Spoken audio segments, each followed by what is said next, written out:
بسم اللہ الرحمن الرحیم۔ میرے بھائیوں اور مجھے پردے میں رہ کر سننے والی بہنوں، السلام علیکم۔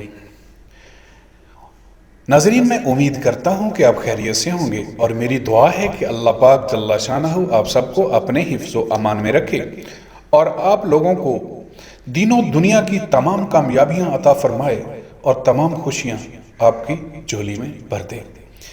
پیارے ناظرین، میں آپ کو اپنا چینل وظائف کا جہاں میں خوش آمدید کہتا ہوں۔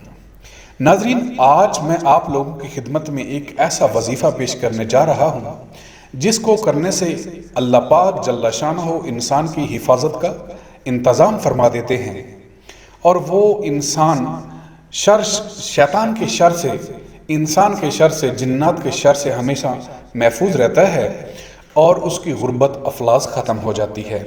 پیارے ناظرین، آج کے پرفتن دور میں غربت اور افلاس درینہ مسائل میں سے ایک بہت بڑا مسئلہ ہے۔ ہر دوسرا شخص غربت اور افلاس کی حالت میں نظر آتا ہے۔ تو انشاءاللہ اس نبوی دعا کی مدد سے آپ کا یہ درینہ مسئلہ غربت اور افلاس کا حل ہو جائے گا، اور اس کے ساتھ ساتھ آپ کی جادو جنات سے بھی ہمیشہ حفاظت رہے گی۔ پیارے ناظرین، گفتگو کو مزید آگے بڑھانے سے پہلے آپ میرا چینل وظائف کا جہاں کو سبسکرائب کر لیجئے اور ساتھ میں بیل کا آئیکن دبا کر آل کا آپشن سلیکٹ کر لیجئے تاکہ ہماری ہر نئی آنے والی ویڈیو کا نوٹیفیکیشن آپ کو ملتا رہے۔ پیارے ناظرین، آج کل کے پرفتن دور میں جس شخص کو بھی دیکھو وہ غربت، افلاس اور جادو جنات کا شکار نظر آتا ہے۔ تو پیارے ناظرین، آج کا وظیفہ جو ہے وہ خاص الخاص جادو جنات سے حفاظت اور بے روزگاری کا مسنون عمل ہے۔ جس شخص کو اپنے ایمان، جان، اہل و عیال کے بارے میں نقصان کا ڈر رہتا ہو، غربت اور افلاس نے گھیر لیا ہو، جادو جنات اور حاسدین نے زندگی کی راحتیں چھین لی ہوں، تو وہ شخص صبح اور شام یہ دعا اہتمام کے ساتھ پڑھے۔ صبح 13 مرتبہ اور شام کو 13 مرتبہ اس نبوی دعا کو پڑھے تو اللہ پاک جل شانہ اس کی زندگی میں راحتیں بھر دے گا، اس کی زندگی سے یہ تمام بلائیں دور ہو جائیں گی اور وہ شخص خوشحال اپنی زندگی گزارے گا۔ تو پیارے ناظرین، اس کے علاوہ انشاءاللہ اللہ پاک جل شانہ اسے ہر چیز جو اس کو نقصان دینے والی ہے اس سے حفاظت فرمائیں گے، ہر مشکل میں ہر راحت، اور بالخصوص ان 5 چیزوں میں تو خیر و برکت خصوصاً عطا فرمائیں گے۔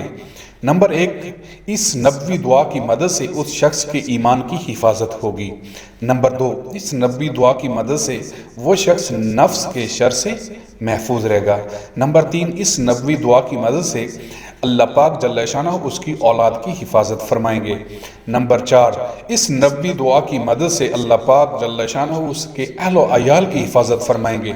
نمبر 5، اللہ پاک جل شانہ اس نبوی دعا کی مدد سے اس کے مال کی حفاظت فرمائیں گے۔ پیارے ناظرین، غور سے سن لیجئے گا، آپ کی عرض میں وظیفہ پیش کرنے جا رہا ہوں۔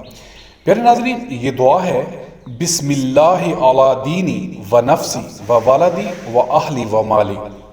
یہ چھوٹی سی نبوی دعا ہے، آپ نے صبح و شام 13 مرتبہ اس کا اہتمام کرنا ہے۔ پیارے ناظرین، ایک دفعہ پھر سن لیجئے گا: بسم اللہ علی دینی و نفسی و والدی و اہلی و مالی۔ پیارے ناظرین، یہ ایک چھوٹا سا نبوی وظیفہ ہے لیکن اس کے کمال فوائد ہیں۔ اللہ پاک جل شانہ بہت بڑی حفاظت کا انتظام فرما دیتے ہیں اس نبوی دعا کی مدد سے۔ تو پیارے ناظرین، آج کے پرفتن دور میں اس نبوی دعا کو اپنی زندگی کا ضرور حصہ بنائیے اور جادو جنات کے شر سے محفوظ رہیے۔ تو پیارے ناظرین، اپنے دوست احباب کے ساتھ بھی اس دعا کو لازمی شیئر کیجیے تاکہ آپ کے ساتھ ان کی حفاظت کا بھی اللہ پاک جل شانہ انتظام فرما دیں۔ تو پیارے ناظرین، یہ تھا آج کا وظیفہ، اسی کے ساتھ اجازت دیجیے۔ اللہ نگہبان۔